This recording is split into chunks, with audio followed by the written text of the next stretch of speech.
Hello, je suis ravie de te retrouver dans cette nouvelle vidéo en rapport avec l'écriture intuitive. Aujourd'hui, j'ai envie de te partager une anecdote qui date un peu, c'est vrai, mais qui est toujours d'actualité étant donné que ce qui s'est passé pourrait très bien se reproduire un jour.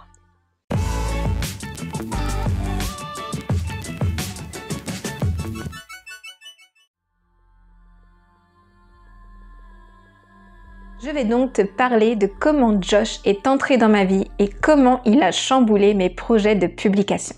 En début 2023, j'étais en pleine finalisation du dernier tome de ma trilogie dystopique World War Web que j'avais prévu de publier pour 2024. Mais c'était sans compter ce fameux matin. Ce matin-là, je me suis réveillée avec une envie, mais soudaine, de me replonger dans un texte que j'avais écrit 9 ans auparavant.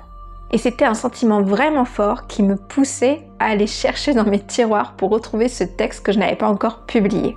Et je me souviens que j'entendais en boucle le titre de ce texte, Les murmures de l'ombre. Donc, comme à chaque fois que je ressens quelque chose d'aussi fort, j'ai décidé d'écouter mon intuition et je suis partie à la recherche de ce texte que j'avais entièrement écrit en 2014. Je l'ai donc retrouvé et en relisant, je me suis rendu compte de 3 choses. La première, c'était la suite de Sanatorium, mon tout premier roman publié en 2013. La deuxième, c'est que j'avais écrit 30 chapitres pour un total de 50 487 mots, ce qui fait environ 300 pages. Et la troisième, c'est que le titre et la première couverture de ce futur livre étaient déjà opérationnels. Finalement, ce livre était donc en très bonne voie pour entrer dans mon processus de publication. Le truc, c'est que quand je me suis replongée dans cette histoire, je me suis tout de suite connectée à l'univers et particulièrement à Josh, le personnage principal, étant donné que c'est comme ça que je fonctionne. Je discute toujours avec mes personnages, c'est ce qui me permet de développer l'univers du livre et d'écrire l'histoire. Et c'est là que Josh m'a tout de suite fait comprendre que ce ne serait pas la suite de Sanatorium.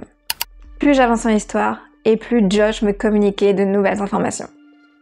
Alors, pour expliquer un peu, c'est comme si je voyais un film et en fait, j'ai juste à retranscrire ce que je vois.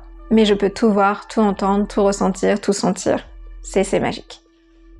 Et donc, forcément, j'ai tout de suite su que ça allait changer complètement l'histoire initiale.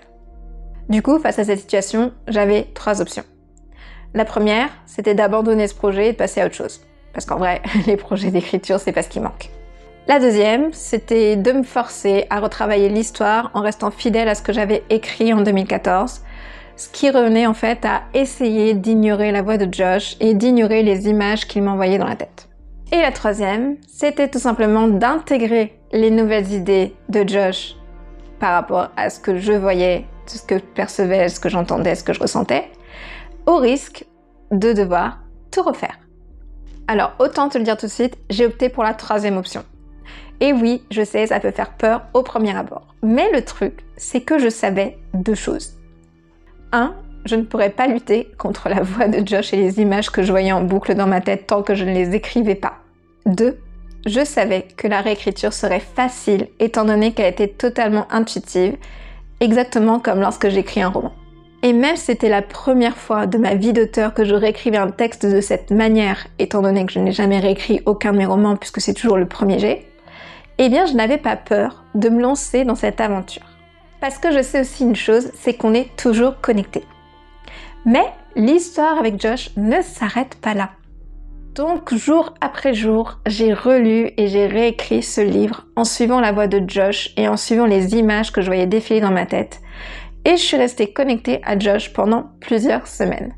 Et du coup, le fait d'être connectée à lui, ça me poussait chaque matin à réécrire mon texte, à chambouler l'histoire et à écrire de nouveaux chapitres entiers. Je rappelle quand même que ce livre avait été entièrement écrit en 2014, c'est-à-dire 9 ans auparavant, et qu'il faisait 30 chapitres déjà et 300 pages. Puis Josh s'est éloigné un petit peu. Et un jour, mais alors complètement du jour au lendemain, il a totalement arrêté de me parler alors que j'étais en plein milieu d'un chapitre. Et ça aussi, c'était la première fois que ça m'arrivait. D'habitude, une fois que mes personnages sont là, ils restent jusqu'à ce que j'ai terminé l'écriture du livre. Et parfois même, certains font la queue en attendant leur tour pour me raconter leur histoire. Et pas Josh. Josh, lui, il s'est barré comme ça du jour au lendemain sans prévenir.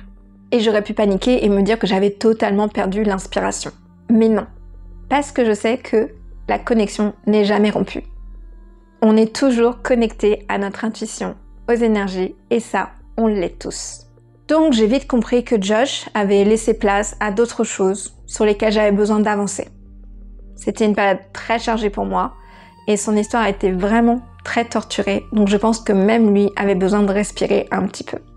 Et en effet, je me suis réveillée un matin avec la voix de Josh, qui était de retour. Et j'ai ressenti sa présence, et j'ai senti qu'il avait des choses à me raconter, parce que j'avais plein d'images dans la tête, qui tournaient en boucle tant que je ne les écrivais pas. J'ai donc repris l'écriture des Murmures de l'ombre, et j'ai publié l'histoire de Josh en décembre 2023. Voilà, cette anecdote pour te dire que si tu as parfois l'impression de perdre le fil de ton histoire, surtout ne panique pas.